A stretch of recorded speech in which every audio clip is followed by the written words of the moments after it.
Welcome to the Narrative Mindset Podcast. If this is your first time tuning in, I would appreciate it if you went back and viewed previous episodes when you get time.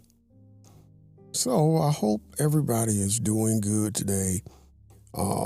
Today, when this episode comes out, is Wednesday, but I record episodes the day before. So I will be kind of telling you about yesterday somewhat. So I didn't get a chance to put out an episode yesterday because, number one, there is no excuse. Let me say that. But I do want to say that in writing a podcast, there's a lot to it. Because I don't know, I'm having a really hard time with my sound, which is normal because most podcasters, we hate our voice. But I've been working with a couple of programs. I had bought another one. And I know I keep telling you guys, hey, this is the perfect sound. This is the perfect sound. It's a work in progress. I bought, I don't like to gatekeep. So I did buy FL Studio, which is a great program for shaping your podcast and making music, which is what it's for. But it's definitely a great program. And I've been kind of fooling around with that a little bit, trying to get a good, soft, warm sound is what I'm after. Because I want my podcast to be easy to listen to be, soothing to listen to. And I know there are other podcasts out there that do have a warm sound to them. And no, I'm not trying to copy anybody else's podcast, but what I am doing is I'm creating my own warmth sound. Because some podcasts you can listen to and it's just kind of, I don't know, it kind of cuts into you somewhat. But I want mine to be, I don't know, I want my point of view to resonate through viewers. And that's the point of my podcast. It's my own lane to try and help in whatever way I can. And in doing that, it's, of course, I have to create an audience and, find the audience for my content, which takes a minute. I think I was listening to The Breakfast Club, Charlamagne the God, and he said, podcasts usually take about 6 years before they get, before they start, taking off. So, we'll see. It's right now the honest truth about the podcast. This podcast is a hobby, but for me, I don't know, I tend to over involve myself in things, and I want everything to be perfect if I can help it. When I, made a decision to do exercise and I said I wanted to ride my bike, I took it very seriously to a point to where I went out and I spent, I think it was think it was like almost $200 on a indoor bike trainer. I think I spent $180 on my bike, and then I ended up getting basically rebuilding a Walmart bike because when I went to get a new bike, because I already had one, but I had tried a 29-inch, and I'm only 5'6", 5'7". So 29-inch was cool, but it was too big for me. And I had passed over the 27-inch because, I don't know. I had one before, and I don't know why I thought it was too small. Maybe I had a 26-inch before or something like that. But I ended up getting the Walmart bike because, Walmart bikes are fairly good priced. And I checked it out and come to find out that it was aluminum. That was one of the things I wanted. It had disc brakes. That was one of the things I wanted. I really didn't pay any attention to the fact that it had the easy release on the front tire, meaning the rim bearings are more than likely solid bearings. So that was a good thing. But I really didn't care about that. But when I got it, the bad parts about it had I'm not going to say that. It just had an oversized handlebar. So the handlebar was something not standard. So you'd never get I went to get a gooseneck for it and nobody sold it. And I was like, man, what's going on here? So I took it down to the bike shop, and the bike guy said, yeah, this is oversized. He said, yeah. He said, you'll have to special order a gooseneck for a handlebar this size. And I didn't know a whole lot about bikes, the new bikes or whatever. So I went back home and I was, trying to figure out, okay, what do I do now? Brand new bike. I want to change this stuff and I can't do anything with it. Then I looked at my old bike and I said, well, because I had already bought a gooseneck, but I thought that the goosenecks would fit any size handlebar. So I looked at my old bike and I said, I wonder if those handlebars would fit this gooseneck, and I could take them off of that bike, throw that bike in the garbage, and I'd be good. And what do you know? They fit. So that was the start to the rebuild, and I ended up changing the fork bearing, which not sure if I recommend. And I ended up changing the bicycle bearings. I ended up changing the two rear wheels, and because they were easy release.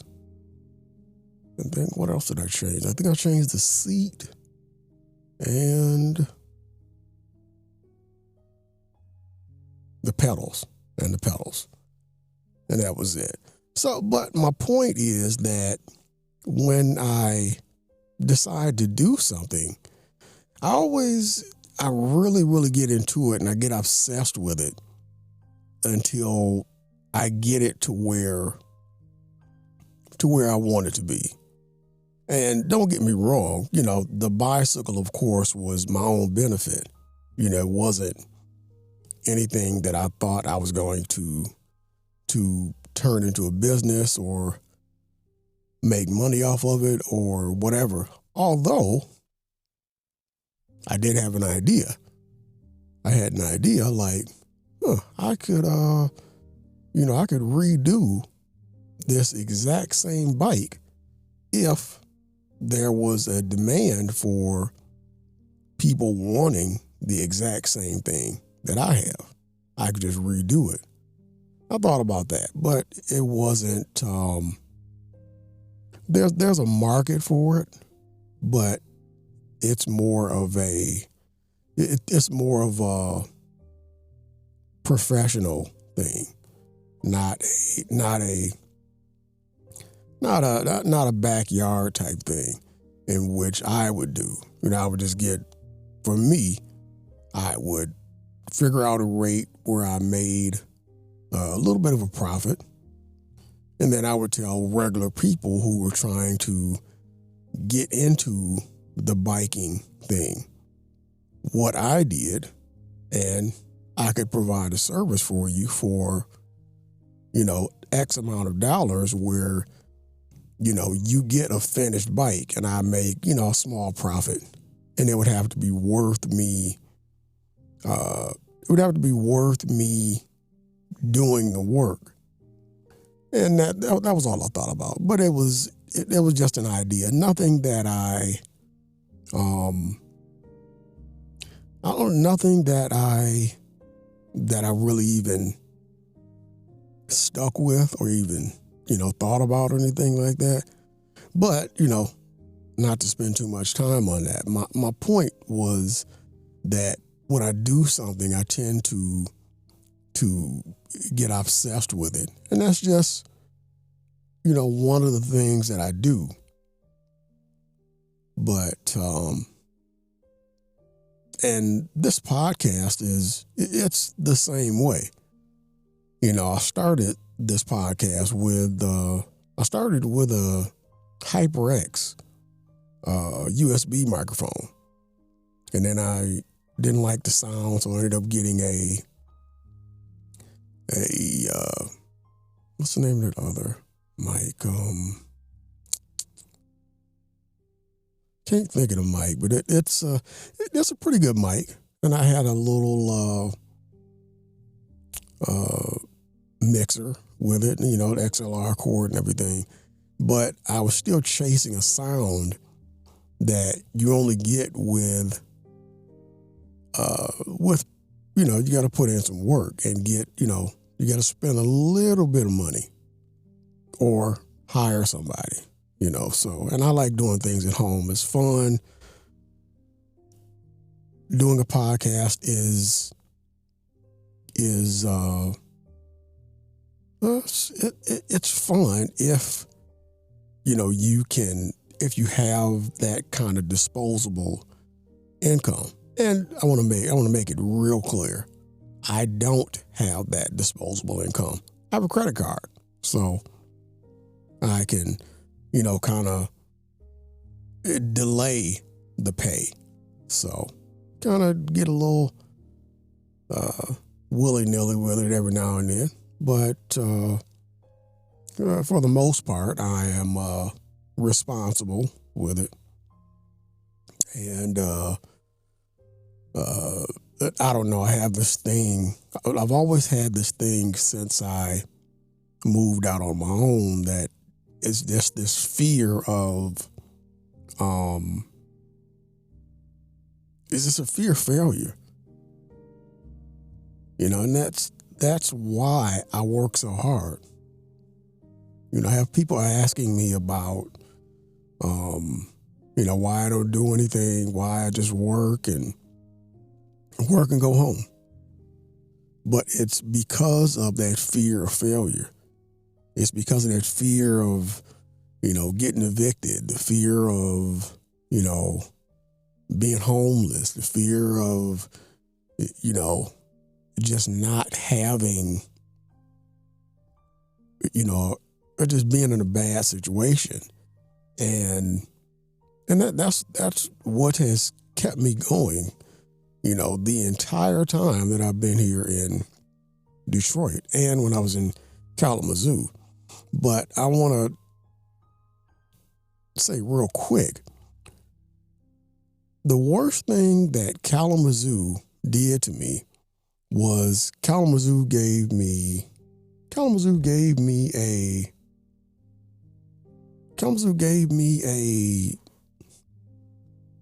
Kalamazoo wrapped me in comfort. So you know, if anything happened, I knew that, my mom was on the east side. I worked 5 minutes from the house, yada, yada, yada, the store. I could walk to the store, everything was good. And that's the problem in small cities, is that we get wrapped in comfort a lot. And that, I don't know if it's dangerous for everybody, but I think for men, and especially somebody that's ambitious, it can be a dangerous thing. Because unfortunately, it's sad to say, it's really, really sad to say, men were never meant to be comfortable. We were meant to, to at least from the era that I came from, and the people that I looked up to, who were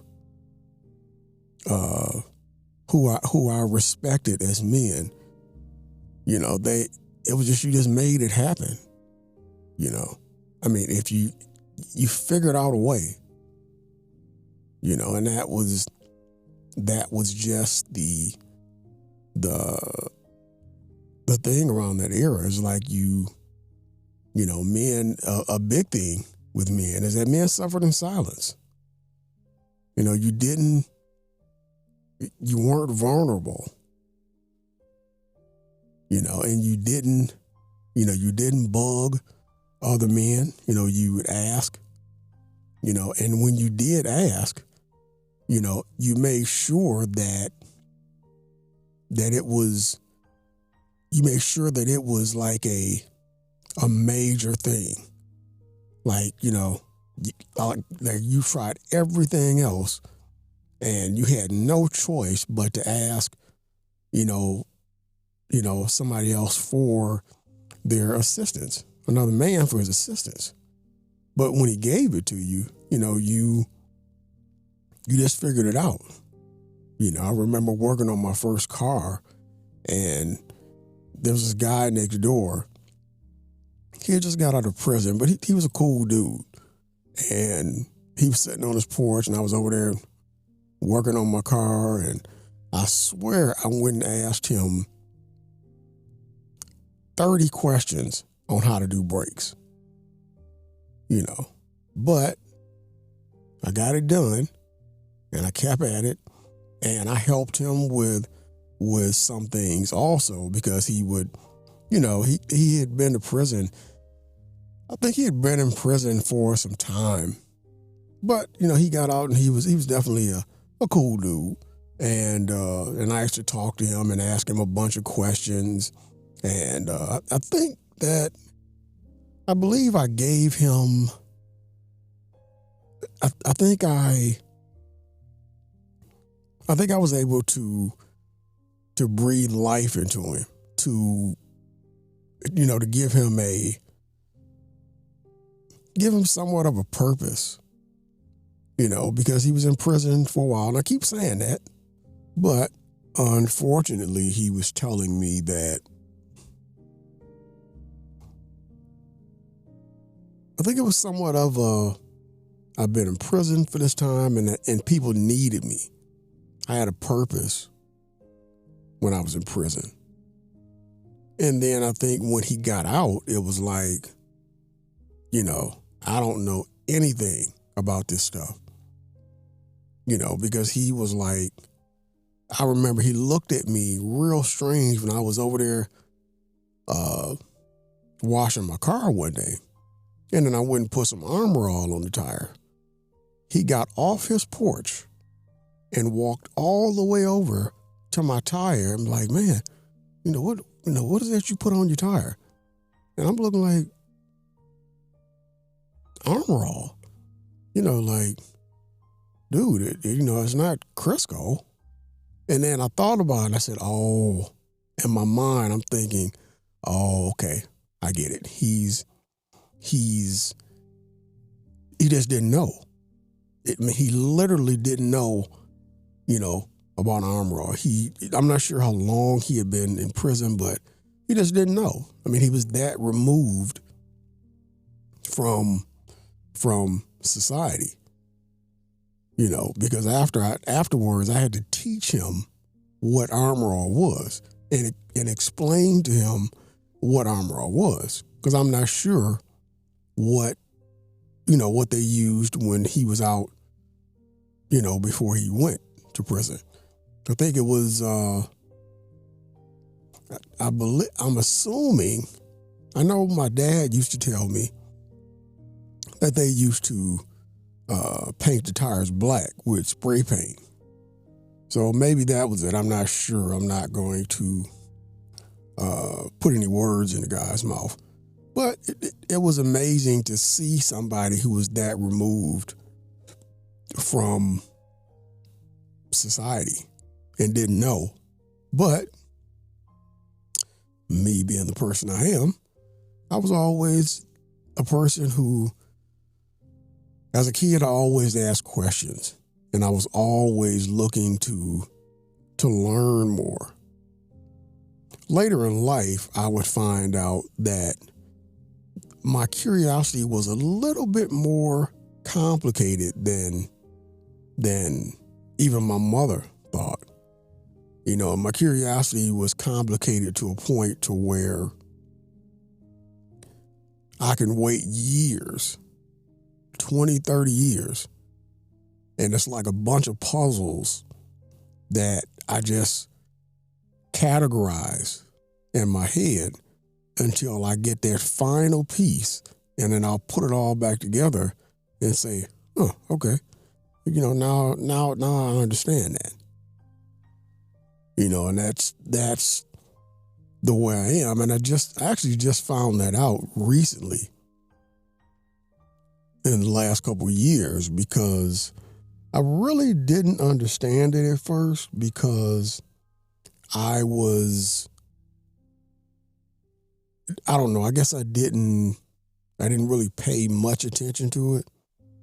But after I did the work on myself and did a self-evaluation, then I guess, I don't know if that was part of it or what. It just kind of came to me somewhat, and I got a call from a family member today while I was out doing my ride share, which is, by the way, has been going pretty decent the last couple of days. Real quick, I've been meeting people, and I'll keep saying this over and over again. I've been meeting people who make me appreciate what I do. Even though I complain like hell, they make me appreciate what I do. I met a guy today. I drove up, and there was an Amazon truck there. So I'm sitting there playing on my phone, and I'm waiting on this guy or whoever to, the passenger to come. So he finally comes up to the car, and we had a pretty good conversation. But what he told me was, he was telling me that he was an Amazon driver. So that was my cue to ask a shitload of questions, because I was wondering about Amazon and, what kind of job loads they have, and, things of that nature. So he was telling me that he quit because his van was packed so tight that, he couldn't really even close his legs in front while he was driving. And I don't know. It was kind of, I don't know. He's got a wife and kids and bills. So I don't know. It from my point of view, after I dropped him off and actually really thought about it, it was like, well, that's not really a great decision. Kind of, I don't know, stick it out or, kind of, make a well thought out decision, but he said that he does Uber also. And we were talking about, the different things you have to go through when you are a rideshare driver. And I did try to speak a little bit of life into him and tell him what I do and kind of give him some pointers about doing Uber, rideshare, and that you can, if you do it right, you can do pretty decent. But a lot of people don't. I'm not sure if they don't really research it enough to see what they can make. I mean, because he told me he had been doing it for like 6 years. So by now, I mean, you should be an expert. I don't know. He had kind of gave up or whatever, because I guess I don't really think that he knew that he could make, a pretty decent amount of money. And when I told him, how I do it, and you got to, of course, with anything, you have to get your sleep. And then I told him, I said, well, you can do, one of two schedules. You can do 5 12s or 7 9s. You make exactly the same thing. So, we talked, and I dropped him off, and I, like I said, I breathed a little bit of life into him and told, because he was like, I told him, because he said that he can't do it. And I hate when people say I can't do it, because you can do anything that you put your mind to. You just have to, nobody said it's going to be easy, but you can do it, because it's just mind over matter. It's really, really simple. But you have to put in the work in order to get it done, So I tried to give him a little bit of encouragement and kind of that type of thing. But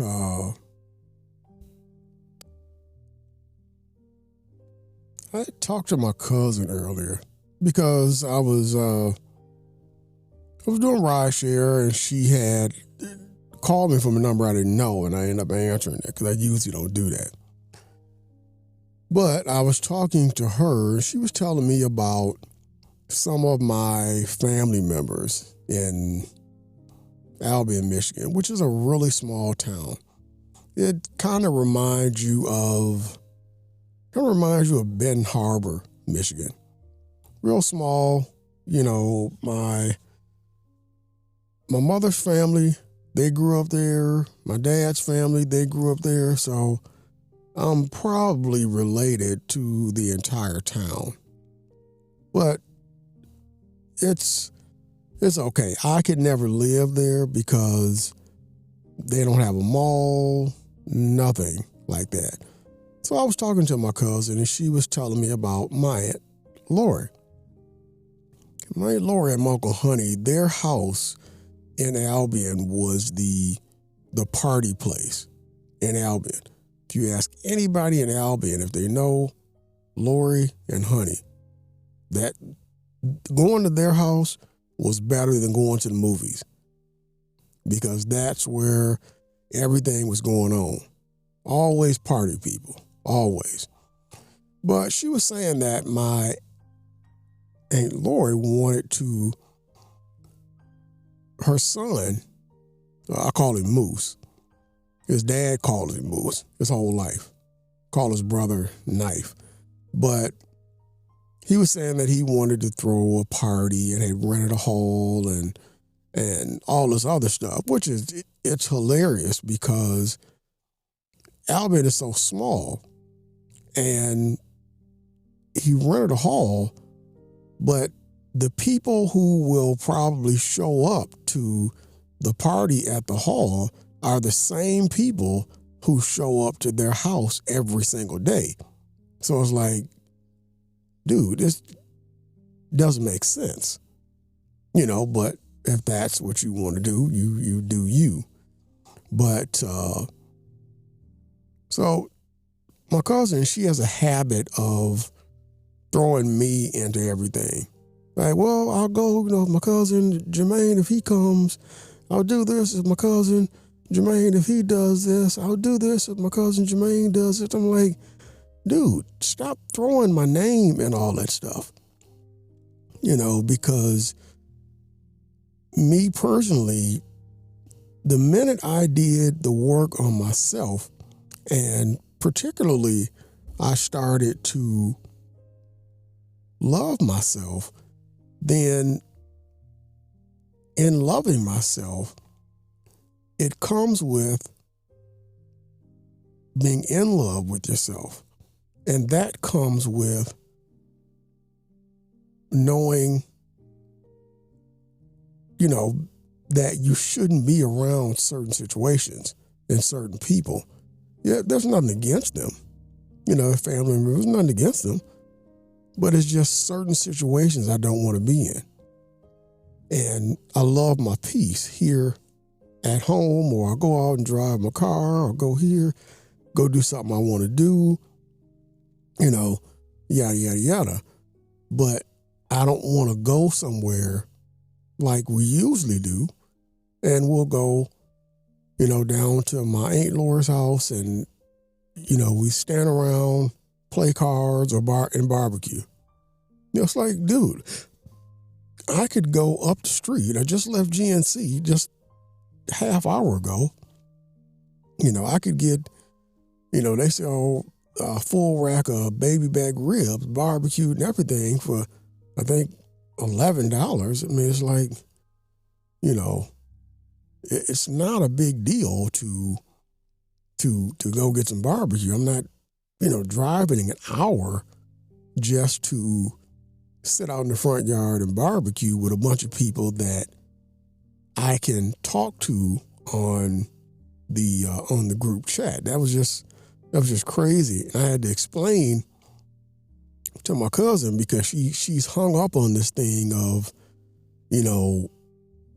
cousins being together all the time, and she wants to relive our childhood.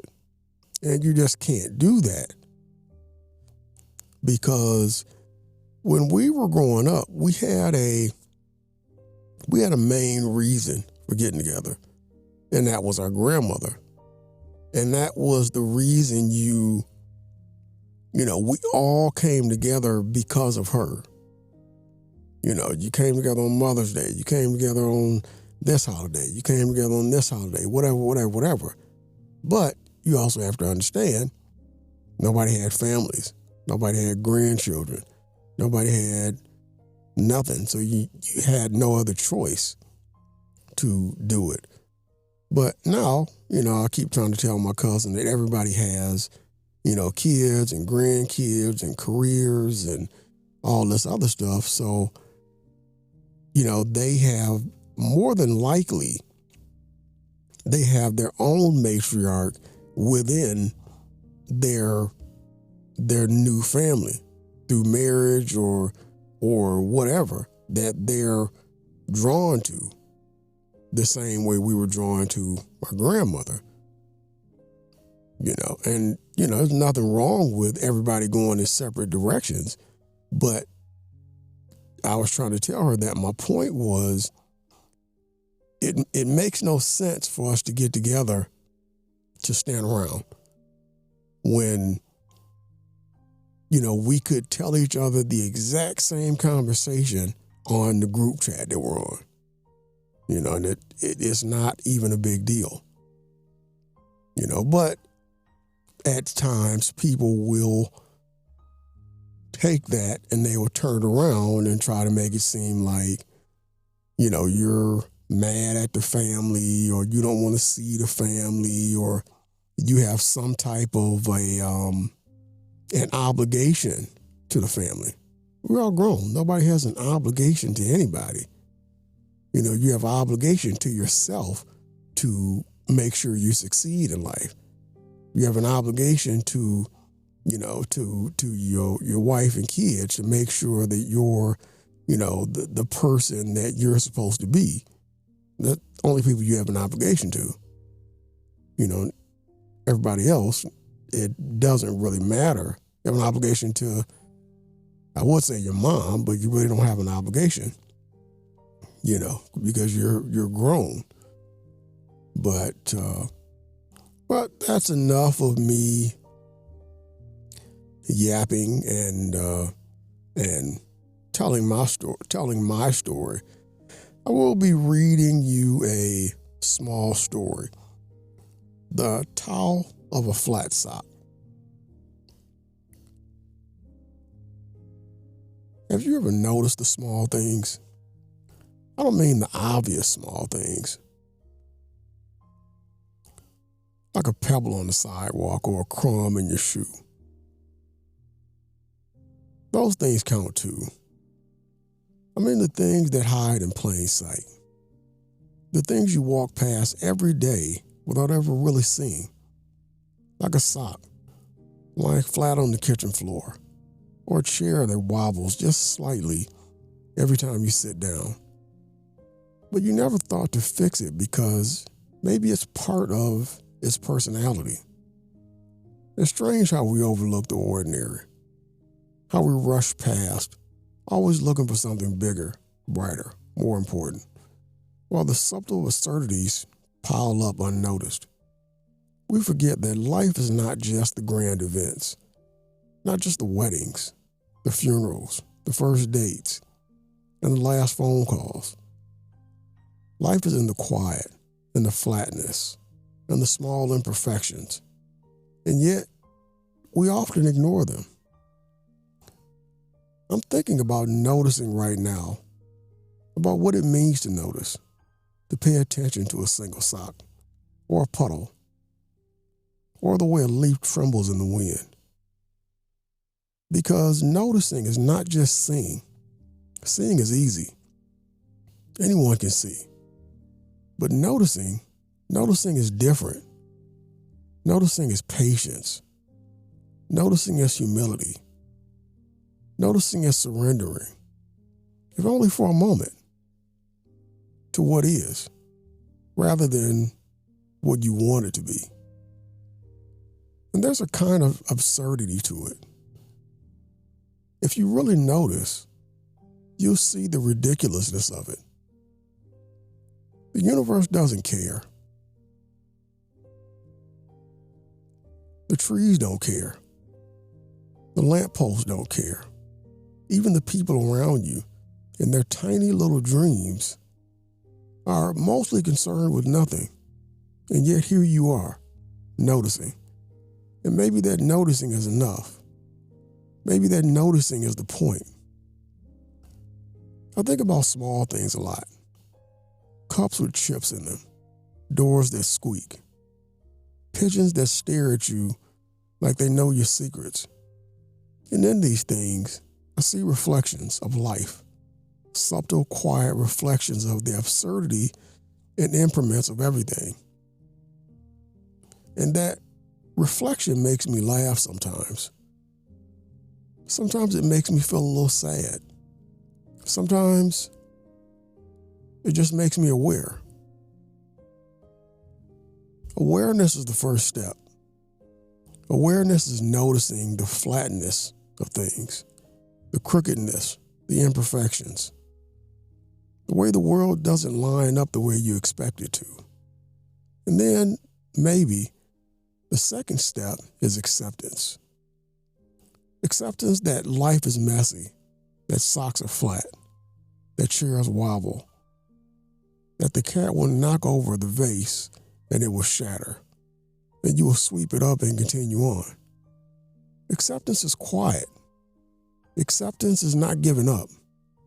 It's simply letting be. And in letting be, there's wisdom. Or at least, there's a kind of soft understanding. Like when you watch water drip from a faucet and you notice the rhythm, the slight irregularities, the tiny splash when it hits the sink. And you realize it doesn't matter whether it's perfect.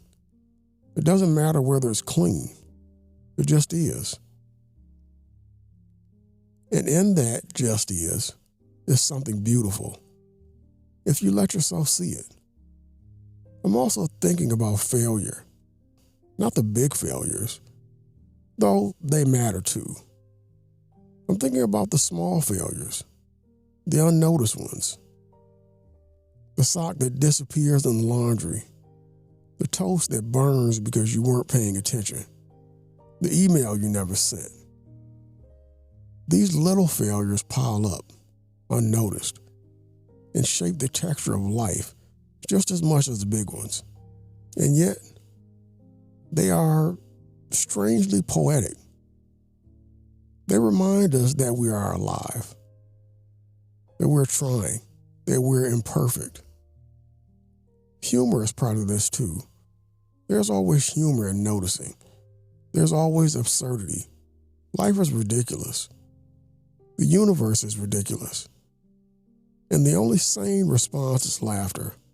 Not laughter at someone else, necessarily, but laughter at the tiny, absurd details of your own life, at the mismatched socks, at the spilled milk, at the thought that you are taking any of this seriously at all. Memory creeps in here as well. Every small thing you notice is connected to a memory. The taste of tea reminds you of your grandmother's kitchen. The sound of rain on the window reminds you of a childhood bedroom. The smell of wet pavement reminds you of walks you took with someone you miss. And all these small, seemingly insignificant details accumulate into something larger. A sense of life lived, a map of being, a constellation of flat socks, puddles, chipped mugs, and squeaky doors. And then there's imagination. Noticing feeds imagination. If you truly see the world, even the smallest, flattest parts of it, you begin to weave stories, possibilities, questions. A leaf becomes a spaceship. A broken chair becomes a metaphor. A sock becomes something else entirely. Something worthy of reflection. Something that might teach you a small, quiet lesson if you pay attention. I remember walking past a puddle last week, the kind that stretches across the sidewalk like a miniature lake. And I thought, if this puddle had a life, what would it do? Would it care about the people stepping over it? Would it judge them? Or would it simply exist, spreading across the concrete, reflecting the sky, doing its thing and nothing else? And I thought, this is how socks are, or could be. Or maybe this is how I want to be. I thought about neighbors too, the ones who wave eagerly, or not at all. The ones who play music too loud, or never at all. And I realized that noticing them in their quirks, in their daily rituals, is like noticing the sock. Small gestures, overlooked patterns, absurd little routines that make up the texture of life. And maybe paying attention to that texture is as close as we get to understanding it. Time moves differently when you notice small things. the way a bird pauses on a branch, the way a cloud rolls by, the way a puddle swirls when the wind hits it just right. All of it slows down if you allow it. And slowing down, I've discovered, is necessary. Otherwise, the world becomes a blur, a series of obligations. And we forget that flat socks exist, that puddles exist, that quiet absurdities exist. And in that forgetting, we lose something essential. And there's a comfort in noticing, too, a quiet kind of warmth, like a chip mug of tea in the morning, or a sock that is exactly flat and unjudging. They don't ask you to be anything. They don't demand perfection. They're just there. And in their presence, you realize that's enough. That is what life can be if you let it. I thought about my childhood socks, bright, cartoon, slightly ill-fitted. They taught me nothing except imperfection. They disappeared into the laundry like little tiny rebellions against order. And the flat socks I find now, the ones abandoned, the ones ignored, are their distant cousins. They carry the same lesson. Nothing is permanent. Nothing is perfect. That's not tragedy. It's a gift. I sat on my kitchen floor once, looking at a puddle of spilled coffee, thinking about how absurd it was that I even cared. And then I laughed. The puddle didn't care. The floor didn't care. And yet, in noticing and reflecting and laughing quietly to myself, there was meaning. Not grand meaning, not cosmic meaning, but small meaning, tiny meaning, subtle meaning, meaning that arises from paying attention to what is rather than what we want it to be. Sometimes the small things are too loud. The squeak of a door, the cry of a child, the meow of a cat who wants attention. And sometimes they are silent, like the sock lying flat on the floor, waiting for someone to notice it. And noticing it is enough. I thought about imperfection a lot, as I often do. Life is crooked, life is messy, life is absurd. And the smaller you look, the more you see it. A cracked teacup, a bent fork, a sock with a hole, a chair that wobbles. And in all of it, there is a lesson. You don't have to fix everything. You don't have to control everything. You just have to notice it, acknowledge it, and walk on. Humans are bad at noticing. We rush, we ignore, we try to fix things we don't understand. And yet, in the tiny moments when we slow down, when we watch the drip of the water, the tilt of a leaf, the flatness of a sock, we realize maybe the world isn't broken. Maybe it is exactly what it is supposed to be. And noticing it, really noticing it, is the closest we get to understanding. And so as we sit here, as you listen, I invite you to notice. Notice the objects around you. Notice the air, the temperature, the sound of distant cars or footsteps. Notice the absurdity, the imperfection, the quiet comedy of everything. And allow yourself, if only for a moment, to see the world as a collection of flat socks, puddles and chipped mugs, crooked chairs, and unnoticed details. Each one quietly teaching you something about being alive. Because life is absurd, life is messy, life is imperfect, life is a flat sock. And perhaps, just perhaps, that is exactly what makes it beautiful. Thank you for tuning in to this episode of the Narrative Mindset Podcast.